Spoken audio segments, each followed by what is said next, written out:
receberam o poder, a autoridade, a capacitação do Espírito Santo, e essa capacitação, esse poder e essa autoridade, agora eles começam a colocar em prática.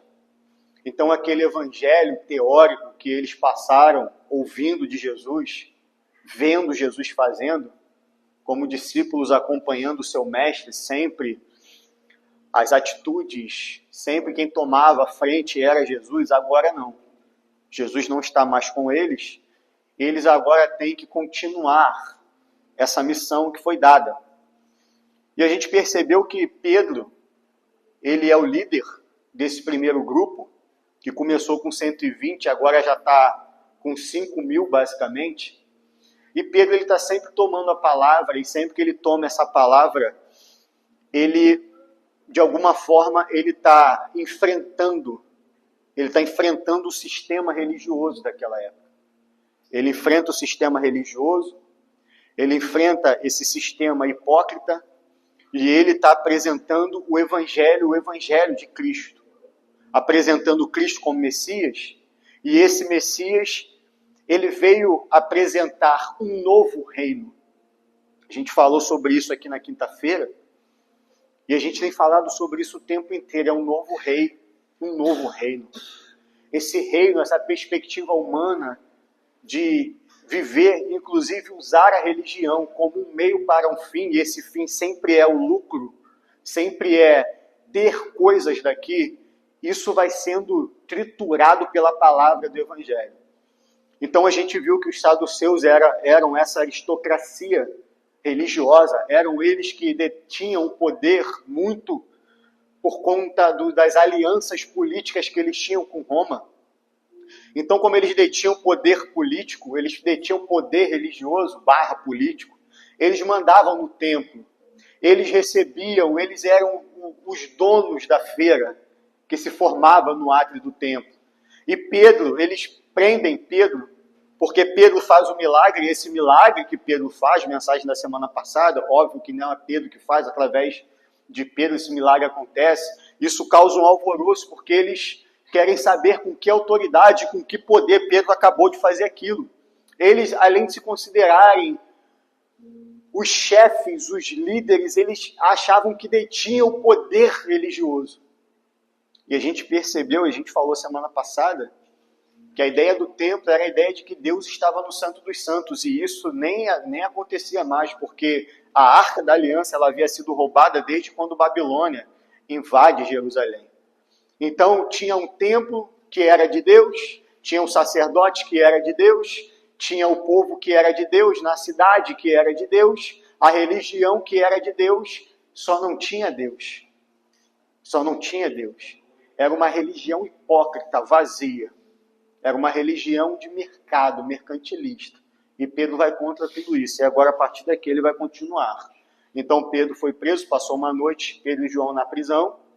Essa prisão ali mesmo, pela área do templo. De manhã, os saduceus e os mestres tiram Pedro da prisão e querem obrigar Pedro. A prisão foi uma forma de coibir esse anúncio dessa nova verdade, porque os saduceus foram eles também que maquinaram para prender Jesus. E agora eles percebem no discurso de Pedro e João pela ousadia, pela intrepidez, pela coragem, que eles eram diferentes. Porque, de alguma forma, o discurso de Pedro e João fez lembrar de Jesus. E eu já vou dar um spoiler da mensagem, a frase que vai permear a nossa mensagem. Jesus, ele não se dobrou à política, à religião, à perseguição. Jesus não se dobrou a nada disso. E por isso que ele foi parar na cruz. E esses discípulos, eles estão imitando e fazendo a mesma coisa de Jesus. Eles não fizeram uma coligação política, eles não fizeram abrir um precedente religioso para obter uma paz conquistada através de negócios. Eles continuaram firmes, tanto que o texto que a gente deu ênfase na semana passada, os homens da lei, os saduceus falam assim, aí, é só vocês negarem. Vão embora, tá tudo bem, a gente vai esquecer isso aqui, vocês negam parem de pregar desse tal de Jesus, parem de anunciar esse reino e está tudo certo. E Pedro, pegando a passagem, fala assim, o que você acha que a gente faz? A gente obedece a vocês ou obedecemos a Deus? Porque nós vimos o que aconteceu, nós somos testemunhas oculares. Isso aqui, meu irmão, abrindo um parênteses. Cuidado. A gente que viveu milagres, a gente que viu Deus agindo e falando, a gente que foi impactado e transformado por esse evangelho em algum momento da nossa vida, cuidado, porque às vezes por conta de perseguição, de luta, por conta de medo, de aflição, de dificuldade, você pode negociar o evangelho essencial que você conheceu ao encontrar Jesus. E é isso que a gente mais vê hoje em dia. Então esses homens, eles falaram, não, nós não vamos nos dobrar. Você pode matar a gente. Isso lembra Sadraque, Mesaque e Abednego. Isso lembra Paulo e Silas. Isso lembra tantas outras histórias de homens que passaram por dificuldades. Isso aqui é a nossa realidade.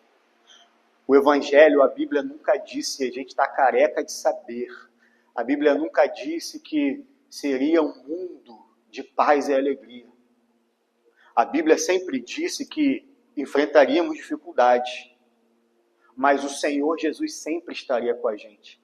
Essa frase, por mais batida que seja, às vezes a gente esquece disso. A gente esquece quando as coisas não saem do jeito que a gente planejou. Esses homens estavam presos. Saíram da prisão. Receberam uma oferta. Qual era a oferta? Nega e está tudo bem. Para com o teu chamado. Para de fazer aquilo que Deus te chamou para fazer. O que Deus te chamou para fazer e você parou, meu irmão? O que Deus te chamou para fazer e você parou? Por conta de um pecado, por conta da vergonha, por conta da perseguição, por conta da luta, por conta de uma decepção, ou seja lá o que for. Esses homens foram chamados para um fim. E eles de cabeça erguida disseram, nós não vamos parar. Ah, porque eu errei aqui, pastor, porque eu estou com esse problema, esse entrave aqui, isso aqui me impede de prosseguir. E o que falta para você resolver a tua vida? Essa é a semana passada. Agora a gente vai entrar nessa semana, 23. Uma vez soltos, Pedro e João procuraram os irmãos e lhes contaram tudo que os principais sacerdotes e anciãos lhes tinham falado. Ouvindo isso, unânimes, levantaram a voz a Deus e disseram, Tu, soberano Senhor, fizeste o céu e a terra, o mar e tudo que neles há. Disseste por meio do Espírito Santo e por boca de Davi, o nosso pai, teu servo. Aqui ele vai citar um salmo de número 2. Porque se enfurecem os gentios e os povos imaginaram coisas vãs. Os reis da terra se levantaram e as autoridades se juntaram contra o Senhor e contra o seu ungido. Aqui no 27 eles vão interpretar o salmo. Olha o que esses irmãos estão fazendo. Não é Pedro, é a igreja. A igreja está aprendendo com Pedro de forma muito rápida. Porque de fato nessa cidade Herodes, Pôncio Pilatos, com os gentios e gente de Israel, juntaram contra o teu servo Jesus, a quem ungiste, para fazerem tudo que a tua mão e o teu propósito predeterminaram. Deus gasta a luta, meu irmão, a esmo. Você acha, só um parênteses aqui, eu vou continuar lendo. Você acha mesmo que o que você está passando fugiu do controle de Deus? Você acha? Você acha que o que você está passando está pegando Deus de surpresa? Você acha que o que você está enfrentando foi porque Deus dormiu, cochilou? Isaías fala que ele não dorme, ele não se cansa, ele nem pisca. Nas versões mais antigas, ele não tosqueneja. E a gente tem tanta... Eu não sei o que é, meu irmão. Acho que a dor, às vezes, cega a nossa alma. E a gente começa a enfrentar uma luta atrás da outra, e isso vai tornando essa cegueira cada vez mais profunda, a ponto da gente pensar que Deus não está olhando para a gente, que Deus não está vendo a situação que a gente está vivendo, enfrentando, que Deus não está com a gente pelos lugares que nós passamos. Não existe, meu irmão, nada que possa pegar Deus de surpresa. O problema ou a questão principal não é se Deus está aqui ou não. Ele sempre está. Sempre está, sempre está. Deus sempre está do nosso lado. Você pode pegar todas as tragédias do mundo, meu irmão. Deus estava com a menina lá na beira do vulcão? Estava. Deus estava com ela enquanto ela estava sozinha. Enquanto o resgate dela estava sendo negligenciado. Deus estava lá. Deus está lá no hospital com a pessoa que está lá sozinha, sem nenhuma visita de parentes há anos e meses. Deus está com as pessoas que andam por lugares obscuros e perigosos porque tem que trabalhar. Deus está com o doente, Deus está com o faminto, Deus está com o órfão. Deus está com o abandonado, com o preso, com os presidiários.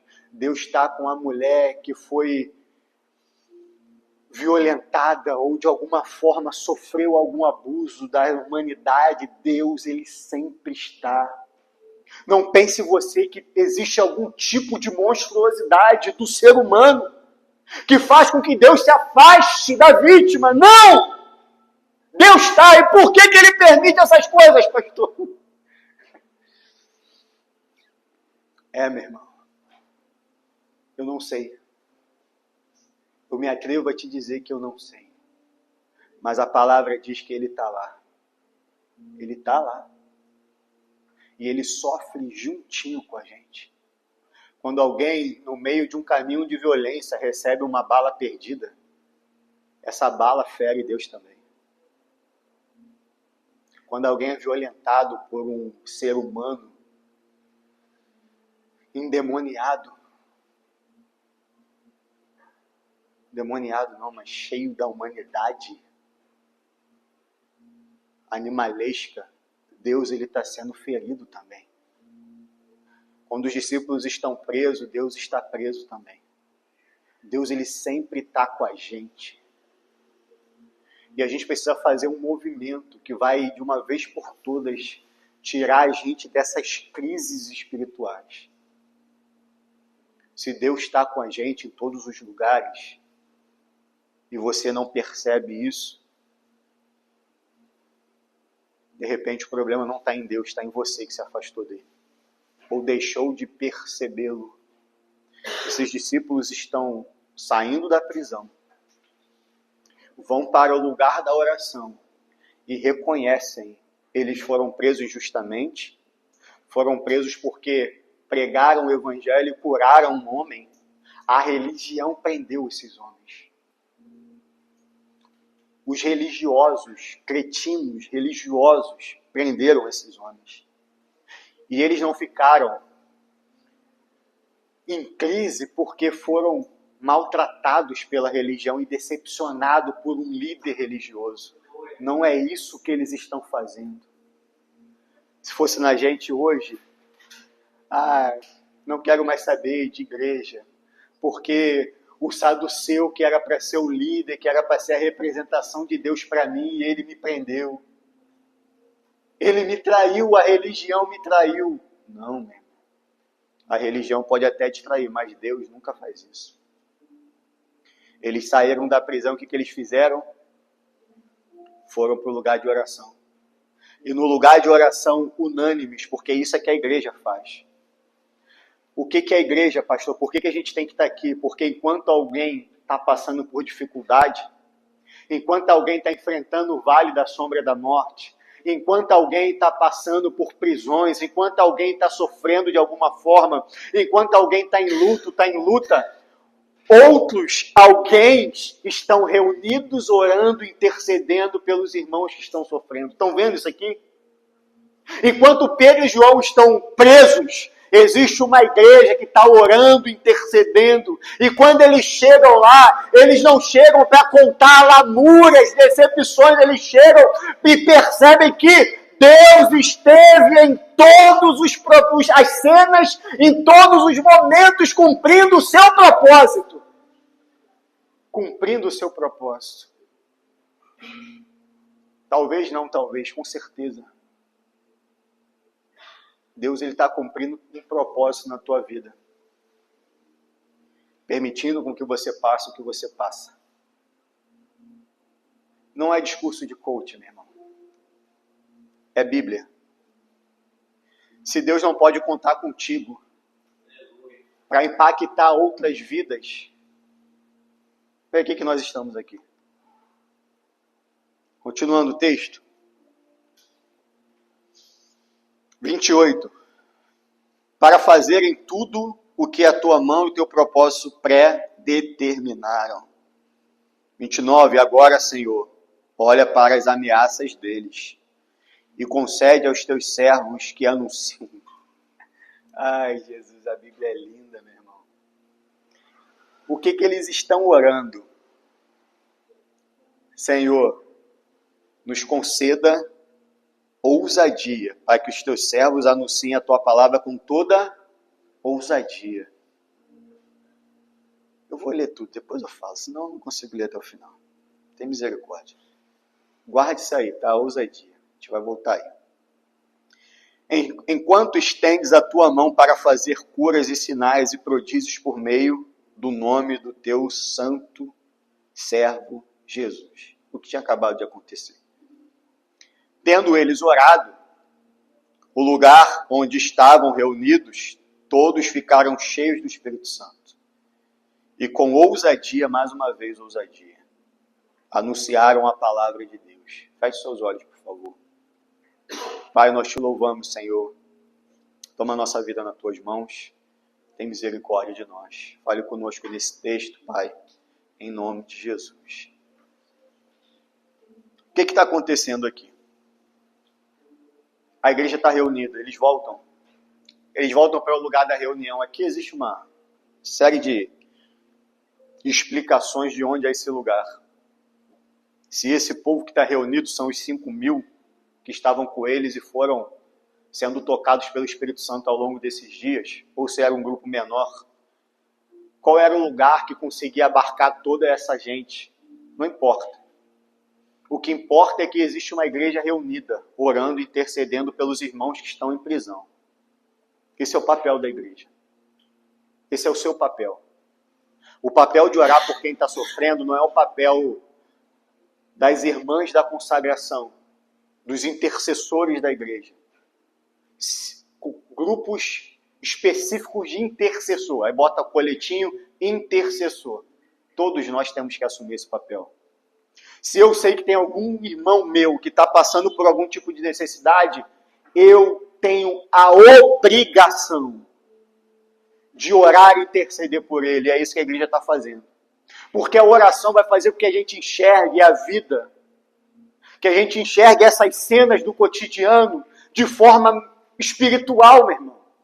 Porque se a gente não orar, a gente vai entender luta como luta. A gente vai entender decepção como decepção, e só isso. Se a gente não orar, a gente vai sofrer qualquer tipo de violência e ela vai ser um fim em si mesma. A violência vai ser só violência. Se a gente não orar, a gente fica preso ao emaranhado de violência e de notícias ruins dessa vida. Nós submergimos nesse mar de aflição e nós não conseguiremos olhar nada a não ser a dor. Se a gente não orar e não ter a certeza, não souber no nosso coração que existe um grupo de pessoas orando pela gente, porque só a nossa oração não é o suficiente. Nós não somos autossuficientes, não somos. Principalmente em matéria de oração, precisamos sempre da oração do outro, porque é a oração do outro que, de alguma forma, fortalece o nosso espírito. Por quê? Porque nesses momentos de dificuldades e dor intensas, na maioria deles, a gente não tem força nem para orar. Então é a oração, essa oração de alguém mais a minha oração, que vai fazer com que os meus olhos eles se abram para ver o que Deus está fazendo por trás da cena que está na minha frente. Por trás da cena que eu enxergo com os meus olhos carnais. Por trás da situação que eu vejo, eu vi uma história há tempos atrás, não foi uma história, foi um relato da própria irmã. A irmã foi visitar o assassino do filho dela. O cara simplesmente matou o filho dela. Deu um tiro. Deus tocou essa irmã para ir lá visitar esse rapaz. Ela visitou uma vez, perdoou, visitou outra vez, visitou de novo, visitou. Ela visitou aquele cidadão tantas vezes que eles começaram a desenvolver um relacionamento de mãe e filho. Loucura, né, meu irmão? Mas aquela dor que para muitos, para quem olha a vida só com os olhos da carne, seria o fim de uma jornada, para ela, teve um propósito pré-determinado. E óbvio que se você olha a vida só com a carne, isso que eu estou falando para você é o pior dos absurdos. Porque a gente pensa só no nosso bem, no nosso sucesso. A gente pensa só se está bom para mim. E a gente esquece que a nossa vida foi entregue para Deus. Cara, isso aqui é muito sério. Quando você entrega a tua vida para Deus, é óbvio que agora Ele vai fazer da sua vida o que Ele quiser. E Deus, Ele sempre usa a nossa vida para abençoar outras vidas que de alguma forma estão ligadas à nossa. E como que Deus faz isso, pastor? Com um discurso divorciado de uma ação, com palavras rebuscadas? Não, com a nossa vida, com o nosso testemunho, com a nossa história. É assim que Deus age, sempre foi assim que Ele agiu ao longo da história. O problema é que nesse tempo, a gente sempre quer o melhor para a gente. E a gente não aceita de forma nenhuma que, de alguma forma, o propósito de Deus possa nos ferir. Lembra do que a gente estudou hoje de manhã? Paulo, Gálatas, capítulo 6. Não me molestem. Eu trago comigo as marcas de Cristo. Paulo era um testemunho ambulante, meu irmão. Se Paulo tirasse a camisa dele e mostrasse as costas, várias e várias chibatadas por amor de Cristo.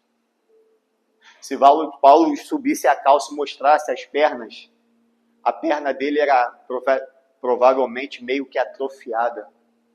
Porque um dos castigos que Paulo recebeu era deitar-se numa prancha, levantar os pés e tomar pancadas com uma vara de ferro nos pés até quebrar os ossos.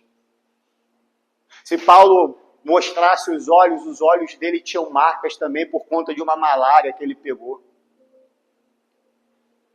Prisões, saúde debilitada, marcas, e não só Paulo, todos esses homens. Porque eles entendiam que o viver é Cristo. Essa mensagem talvez seja louca demais para os nossos dias. Aí você vai dizer assim, pastor, isso aí é Paulo, é Pedro. Isso aí é muito, muito, muito alto para mim. É o mesmo evangelho, meu irmão. E eles chegam lá, tem uma igreja orando. E essa igreja está orando e eles unânimes,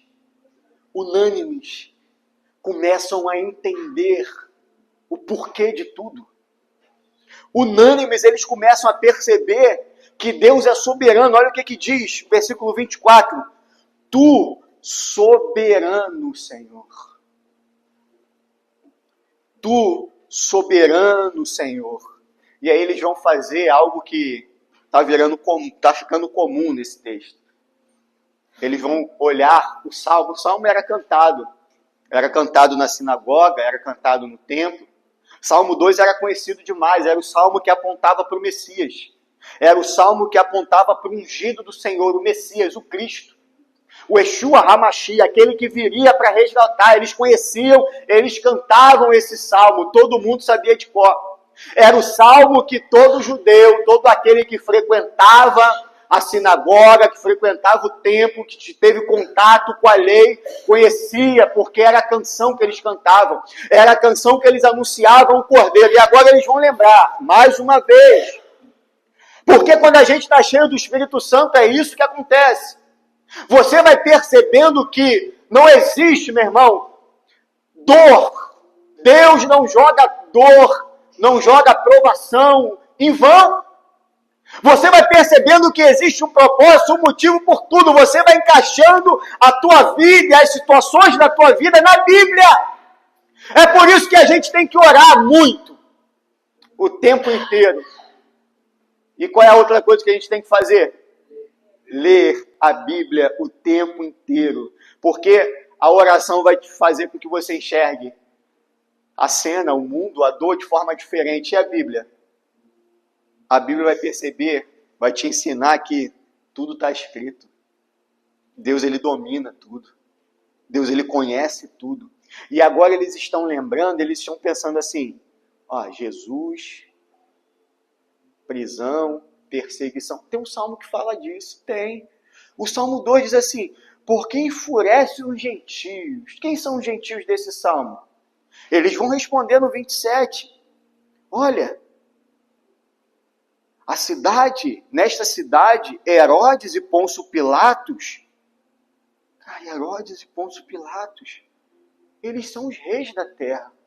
E os gentios? Os gentios são os romanos, o exército. Rapaz, é mesmo. E a gente de Israel?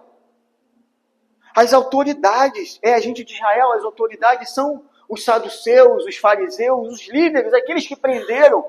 Rapaz, está tudo se encaixando. E quem é ungido do Senhor? Isso aí a gente sabe. Então, os gentios são os romanos, os reis da terra é Pilatos e Herodes, as autoridades que se juntaram são os líderes religiosos contra o Senhor. Quem é o Senhor ungido de Deus? Jesus. Estava lá. Estava o tempo inteiro lá. O tempo inteiro estava lá, meu irmão. E eles liam, cantavam, sabiam de cor, mas agora o salmo está tornando real. A história está acontecendo na frente deles. Sempre teve aqui, quando passares pelo fogo, eu estarei contigo. Sempre teve aqui. Sempre teve aqui, ainda que eu ande pelo vale da sombra da morte. Sempre teve aqui, no mundo tereis aflições. Sempre teve aqui, a dor do tempo presente não se pode comparar com a glória de há de se revelar. Sempre teve aqui, a gente sabe de qual e até canta. Quando acontece na nossa vida, qual é diferente da gente para o Pedro e João? É que eles fizeram a conexão, Deus está no controle. Se está aqui e está acontecendo comigo, glória a Deus, Deus me escolheu para cumprir o propósito dele. Deus está no controle e eu fui escolhido para fazer com que a palavra dele se cumprisse. Esse era o pensamento desse povo. E o nosso pensamento hoje? O que você fala, meu irmão? Qual é a tua oração quando a prova aperta? Não, Senhor, eu não posso passar por isso. Porque eu oro. Porque eu vou no jejum e na oração. Está tudo aqui, meu irmão. Sempre esteve na palavra. Quer entender a tua vida e por que você passa o que passa? Quer entender por que a tua vida é tão difícil? Pastor, só comigo que acontecem essas coisas. Meu Deus do céu. Meu irmão, conversa com 5 crentes de verdade. É crente de verdade, não é crente modinha que eu estou falando, não. Conversa com 5, 2, 1, crente de verdade, irmã de oração. As irmãzinhas do coque que acorda às 5 horas da manhã para orar. Conversa com ela, qualquer uma que você encontrar na rua. Irmã de oração, com cara, aquela cara que faz a gente ver o Espírito Santo. Chama ela, irmã, com licença. A vida da senhora tá indo tudo bem? A senhora está com o dinheiro, os filhos estão todos na igreja, está tudo certo? Eu duvido, meu irmão. Eu estou mentindo? Vida boa, meu irmão, é para quem está longe disso aqui. Vida boa aqui, a gente está aqui, sempre esteve aqui. A gente só precisa fazer as conexões. Como que a gente faz essas conexões? Primeiro, lendo a Bíblia. E orando para que o Espírito Santo nos faça lembrar daquilo que a gente leu. Para de, que no momento da sua prova, ficar resmungando, se lamentando. Vai ler a Bíblia. Vai ler a Bíblia, lembre do teu chamado, para que você foi chamado, quando você foi chamado e como você foi chamado. Vai ler a Bíblia que com certeza Deus vai falar com você. Na palestra de sábado, o pastor falou algo que eu já tinha ouvido outras vezes. Ah, pastor, quero ouvir Deus falando. Lê a Bíblia em voz alta. Mas eu quero ouvir Deus. Eu preciso que Deus brade, grite. Leia a Bíblia gritando e bradando. É simples assim. Deus está falando aqui, meu irmão. Deus está falando e eles entendem isso. Entenderam. Então, eles fazem a conexão do 26 com o 27 e o 28 eles falam assim: para fazerem tudo o que a tua mão e o teu propósito pré-determinaram. Não tinha nada do acaso naquela cena. Não tinha nada de surpreendente ali. Tudo Deus já tinha determinado. É difícil a gente ouvir isso, né? É difícil a gente ouvir, nesse contexto religioso que a gente vive, que o fato de você estar passando pelo que você passa foi determinado por Deus. Ou pré-determinado por Deus. É difícil a gente entender isso. A gente está sempre procurando uma explicação, e eu vou te dizer outra coisa. Tem coisas que a Bíblia não vai explicar.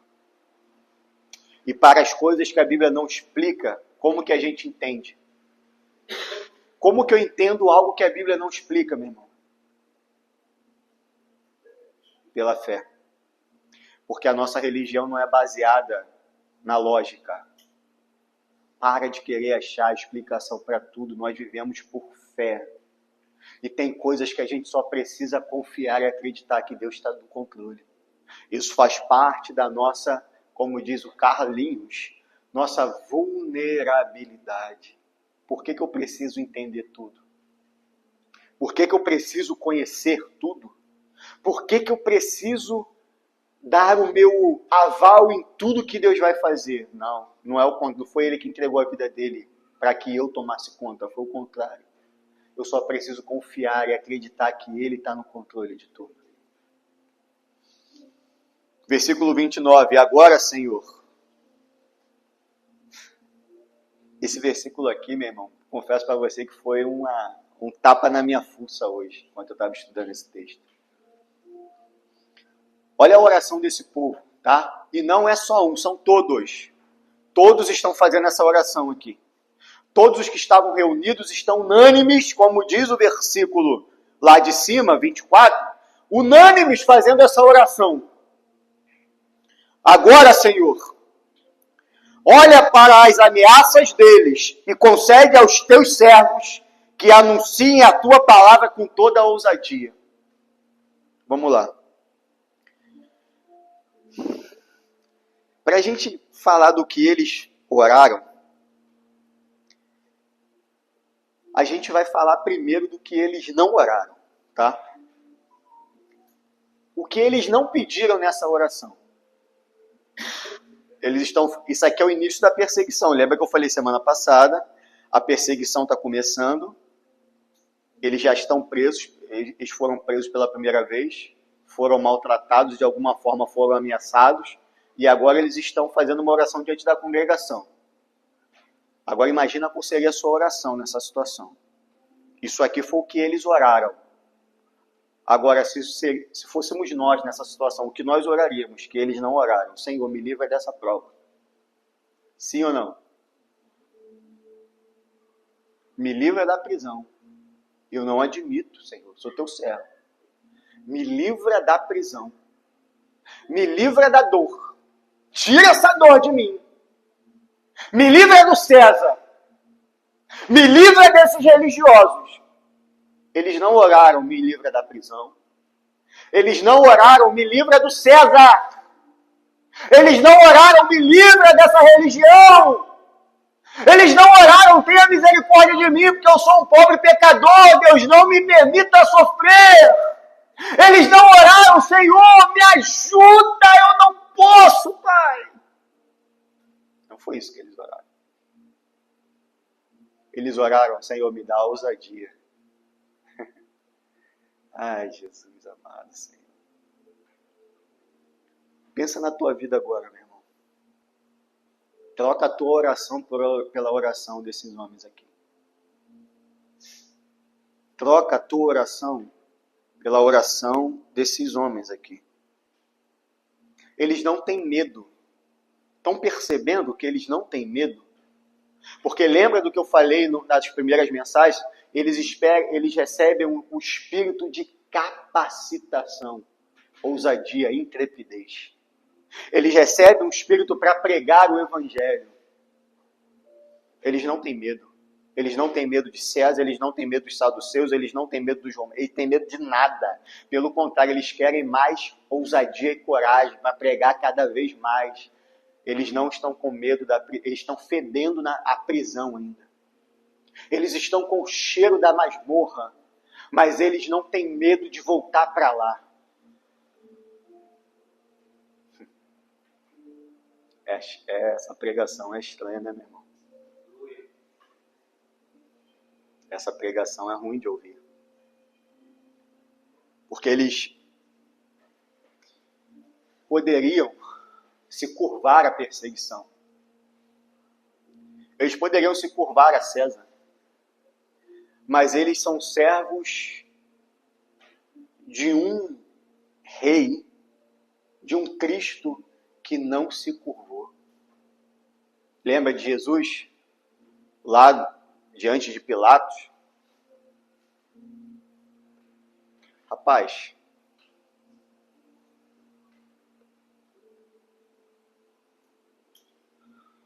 se você quiser me prender, me crucificar, é contigo mesmo. Mas você não é rei dos judeus, é você que está dizendo. O meu reino não é desse mundo.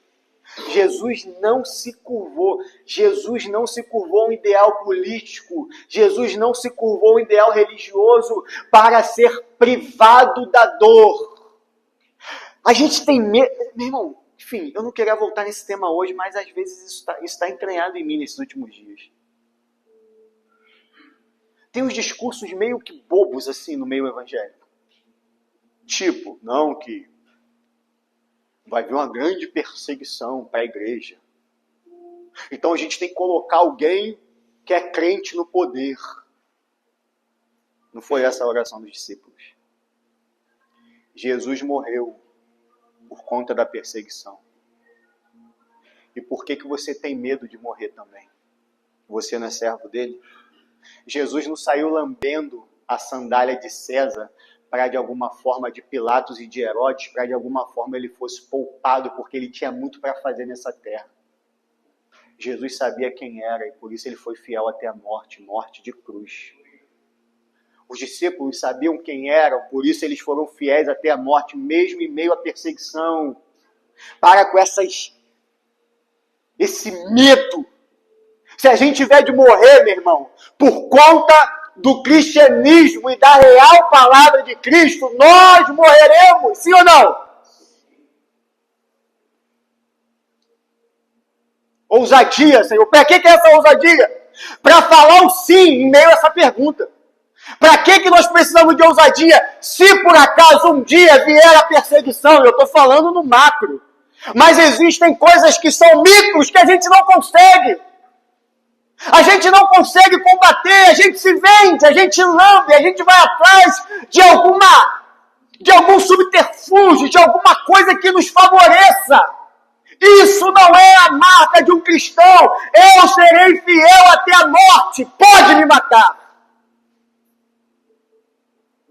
Essa mensagem não é tão legal assim. Porque o que a gente mais vê aí fora, meu irmão, é tudo misturado. Onde Jesus se encaixaria nesse mundo de hoje? Aonde essa igreja aqui se encaixaria nesse mundo de hoje? Jesus, não nos livre da morte. Ai, Senhor amado, não me livre da dor, Senhor. Vocês sabem que eu sofro, né, meu irmão, com uma dificuldade. Já falei isso para vocês algumas vezes. Uma série de questões psicológicas. E lendo esse texto hoje, eu fiz essa oração. Precisa me livrar disso não, Senhor. Porque de alguma forma isso me faz entender melhor quem sofre da mesma doença que eu. De alguma forma isso me deixa sensível e me faz entender que eu não sou nada. Eu posso estar no topo do universo, mas de uma hora para outra, meu irmão, tudo muda. Não precisa mentir, não precisa, Senhor, eu não preciso de um carro novo para mostrar que eu sou feliz. Eu não preciso ter muito dinheiro, eu não preciso, Senhor. Eu não preciso que o Senhor mude a minha vida. Só me dê intrepidez para pregar a Tua palavra. Jesus. É só isso que a gente precisa. Me dê ousadia para ser a Tua imagem. Para pregar em prisões, porque na prisão tem gente que precisa ouvir. No hospital tem gente que precisa ouvir. Eu estava ouvindo a história de um irmão que ele era bem idoso, teve uma doença, um câncer. Ele foi para o médico. O pastor foi visitar ele. E chegando lá, ele falou assim: pastor, tá tudo bem? Tá tudo bem, graças a Deus, Deus é bom. Ó, já falei de Jesus para essa ala todinha aqui. 5 já aceitaram Jesus, aqueles outros ali já está quase, eles vão aceitar ainda. E amanhã eu vou falar, eu já falei com a enfermeira, ela vai deixou eu ir no outro quarto lá, eu vou falar de Jesus lá também. O pastor falou: rapaz, calma, cara. Tu vai ser operado, tu tá com tua doença. Pastor, eu tô bem, eu tô feliz. Eu entendi por que Deus me colocou aqui. Quem de nós pode dizer isso, meu irmão? Quando a gente chega nesses lugares, a gente acha que a gente é o pior do mundo. A gente é o pobre coitado da minhoca, da goiaba, do bicho da goiaba que caiu do pé. Você foi chamado por Cristo, para Cristo. Aonde você estiver, no vale da sombra da morte, tem gente precisando ouvir a palavra. No fogo, no rio, tem gente precisando ouvir a palavra. Você não está lá à toa. E esses caras entendiam. E, Senhor, me dá só ousadia. Será que a gente podia pedir isso, mano?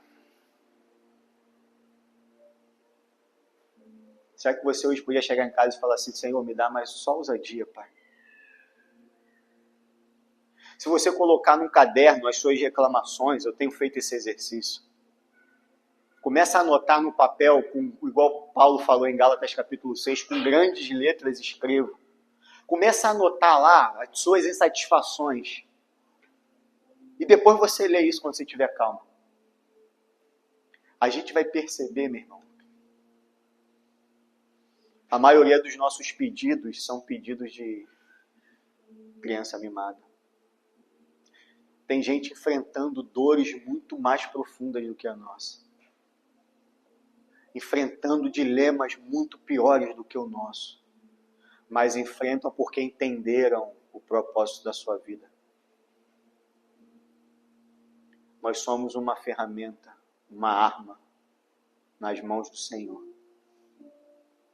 Nós precisamos estar prontos para sermos usados. O texto continua, a gente já está indo para o final. Se fosse hoje, eu já escutei algumas coisas do tipo: não, isso aí, você tem que mandar Deus. Você tem que determinar. Tem que, confissão positiva, Pô Yang Shu. Não leiam isso, tá? Se você tiver esse livro, ele é muito bom para ser um peso de papel. Confissão positiva. Você tem que escrever exatamente o que você quer. Que Deus vai te dar exatamente o que está escrito. Deus não é idiota, meu irmão. Vamos parar com esse negócio. Não, que a gente tem que determinar. Você tem que impor e falar o que você quer. Invertemos a lógica. Se fosse essa galera aqui, ia falar assim: não, Deus não ouve esse tipo de oração, não. Essa oração aí, tu não está pedindo nada para você. Tu não está pedindo nem dinheiro, nem saúde, nem nada. Só ousadia. Deus não ouve essa oração, não. Olha o que acontece. Tendo orado, versículo 30, né? Enquanto estendes a tua mão para fazer curas, sinais, prodígios, por meio do nome do teu santo filho, santo servo Jesus. Tendo eles orado, o que aconteceu? Tremeu o lugar onde estavam reunidos. Deus respondeu, meu irmão. E Deus não só tremeu o lugar, mas encheu aqueles homens e aquelas mulheres com o Espírito Santo. Isso me fez lembrar qual foi o outro texto na Bíblia, aqui mesmo em Atos, que Deus faz tremer o lugar. Atos 16.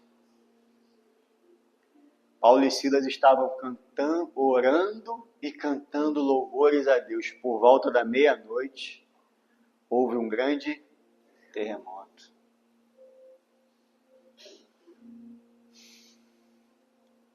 O que você está fazendo nesses dias de dor?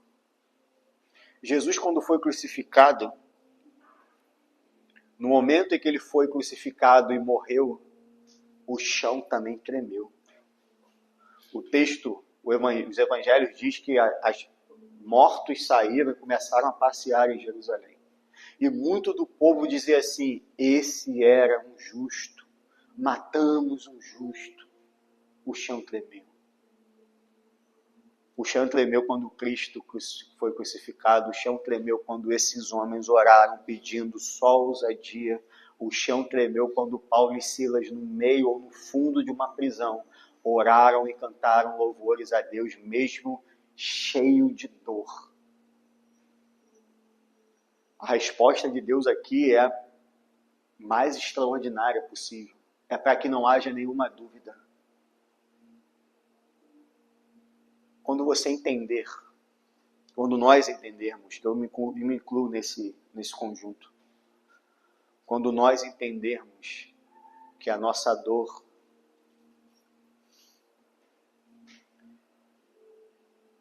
como é difícil pregar essas coisas, meu irmão. Eu queria falar de bênção. Mas quando nós entendermos que a nossa dor é parte da instrumentalização de Deus para a nossa vida, para cumprir os propósitos dele nessa terra, o chão vai tremer. Quando em meio à tua dor, quando em meio à dificuldade, quando em meio ao medo, quando em meio à ausência, quando em meio à decepção, quando em meio à prisão, à luta, ao luto, você orar pedindo: Senhor, me dá ousadia e coragem para eu entender e pregar o teu nome mesmo nessa situação, o chão vai tremer. Quando mesmo depois de completamente machucado, dilacerado, abandonado, preso por ter feito algo bom, amarrado no fundo de uma prisão, cheio de dor e doente, você, ao invés de reclamar, você louvar e orar, o chão vai tremer. O chão sempre treme, meu irmão. Quando nós entendemos quem somos. Todos nós aqui estamos passando por algum grau de dificuldade. Quer seja ela financeira, espiritual, quer seja ela emocional. Todos nós estamos. O problema é que esse grupo ele se separa no momento da oração. Todos nós fazemos parte do grupo dos que sofrem. Mas na hora da oração surgem dois grupos distintos. Aqueles que oram pedindo ousadia e aqueles que oram pedindo: Senhor, me livra disso aqui. E vou te dizer, meu irmão, os dois são atendidos. Os dois são atendidos. Só que um sempre vai viver como um pedinte imaturo. O outro vai viver terremotos extraordinários de Deus. Deus vai fazer a tua prisão tremer. Deus vai fazer o teu sofrimento tremer. Deus vai fazer a tua vida tremer para Ele mostrar que Ele está contigo. E os que oram só pedindo para que a prova passe, vai passar, sempre passa. Não há mal que dure para sempre. Eu não sei qual grupo você está hoje. Mas olha que esses homens foram presos,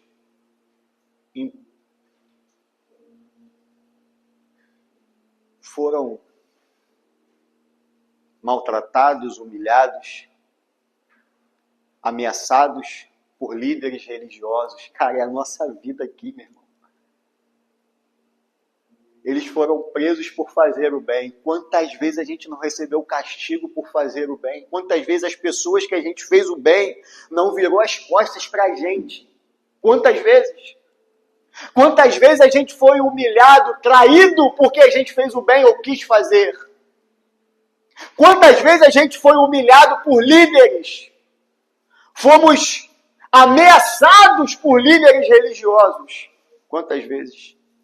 Quantas vezes a gente viu o líder que deveria nos acolher e nos proteger, nos ameaçando? Quantas vezes, meu irmão? Quantas vezes, por tentar ser fiel a Cristo, a gente foi parar num lugar escuro e sozinho? Quantas vezes? Quantas vezes você não pensou assim, puxa, eu acho que eu vou parar com esse negócio de ser o diferentão e vou ir no meio, vou ir na onda. Vou aceitar isso aí mesmo, vou aceitar esse negócio, vou lamber as sandálias de César, vou fazer um acordo com os saduceus, vou ficar aqui quietinho na minha e vou deixar a vida me levar. Quantas vezes a gente pensou isso? É a nossa história aqui. Mas Pedro e João, todo aquele povo entenderam o propósito de Deus. E é isso que eu preciso que você entenda nessa noite. Deus não te abandonou pelo fato de você estar enfrentando uma dificuldade. Nunca vai te abandonar. Deus não te deixou pelo fato de você estar chorando.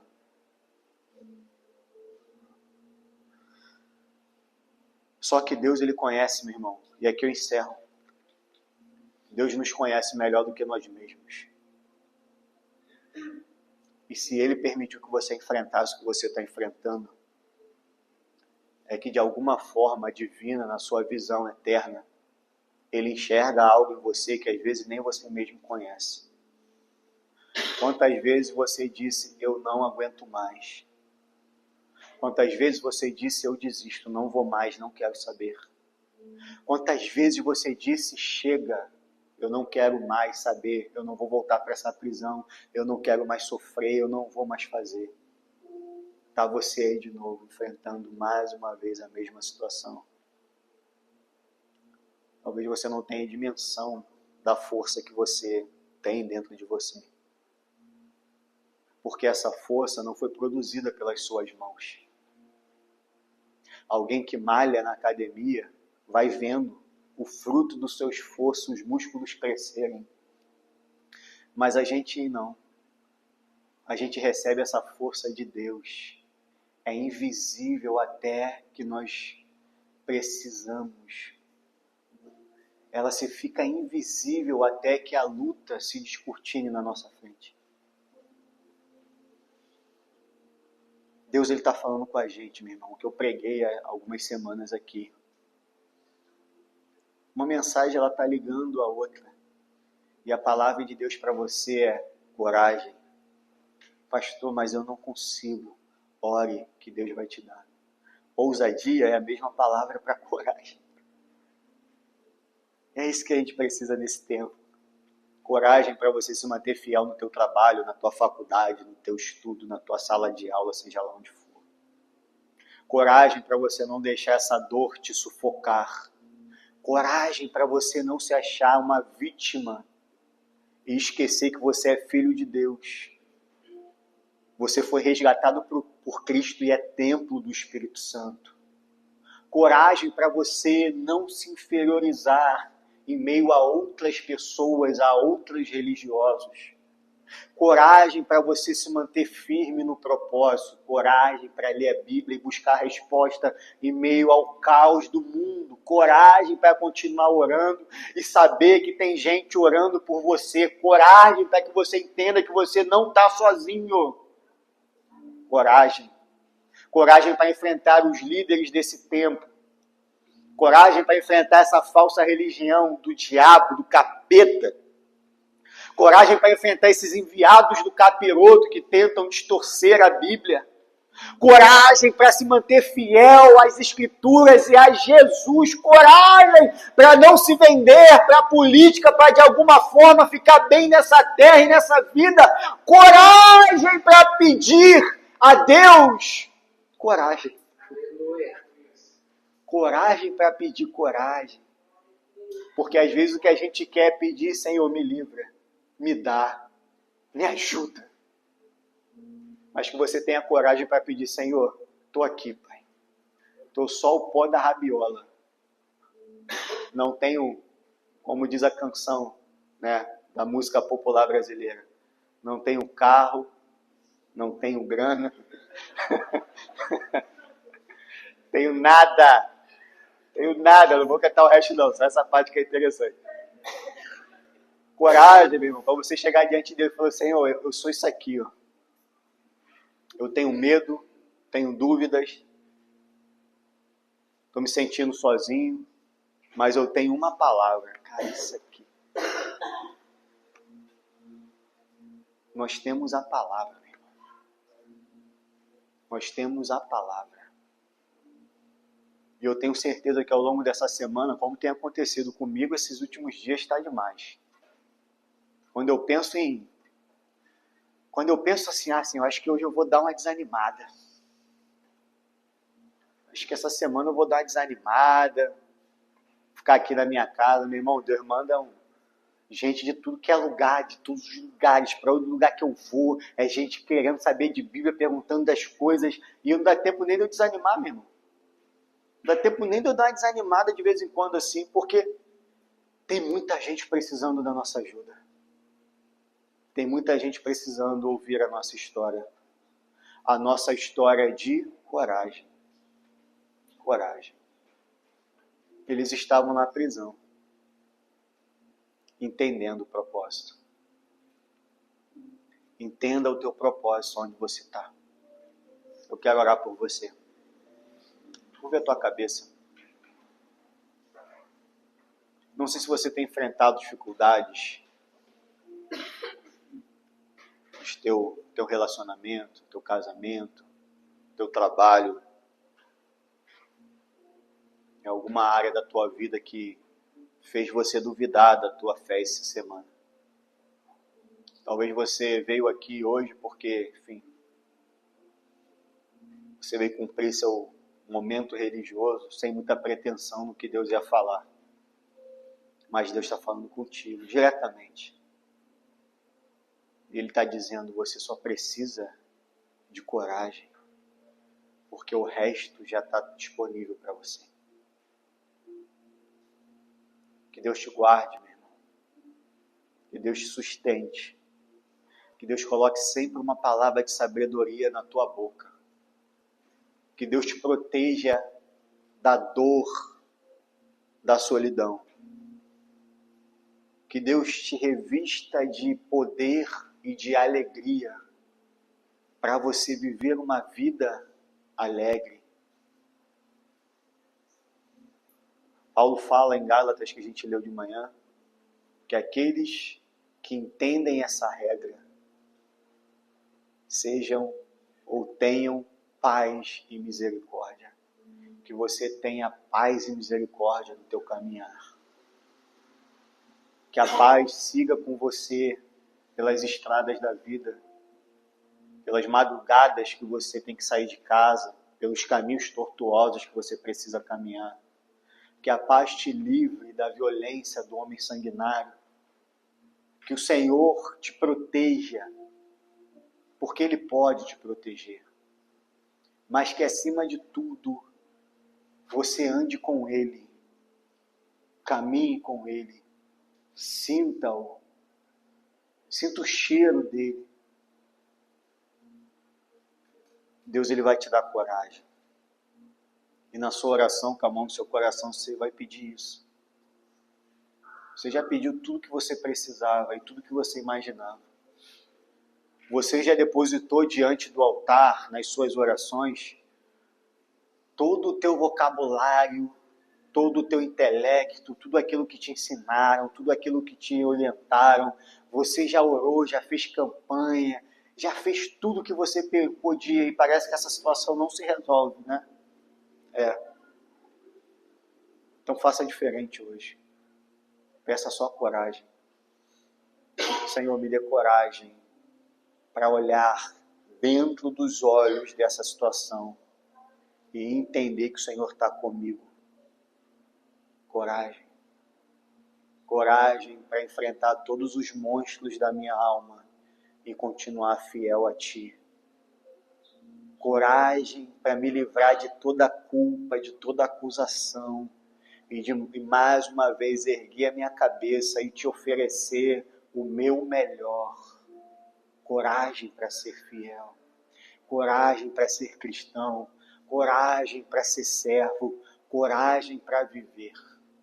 Coragem para ser o melhor marido, coragem para ser a melhor esposa, coragem para ser o melhor filho, a melhor mãe, coragem para ser a melhor pessoa que você puder. Coragem. Deus vai te dar coragem e essa semana você vai perceber isso. A terra vai tremer, meu irmão, nesses lugares aonde a dor tem tentado te sequestrar e te matar. A terra vai tremer e você vai sair dessas prisões. Em nome de Jesus. Em nome de Jesus. Olha para o irmão que está do seu lado aí. De longe mesmo, isso.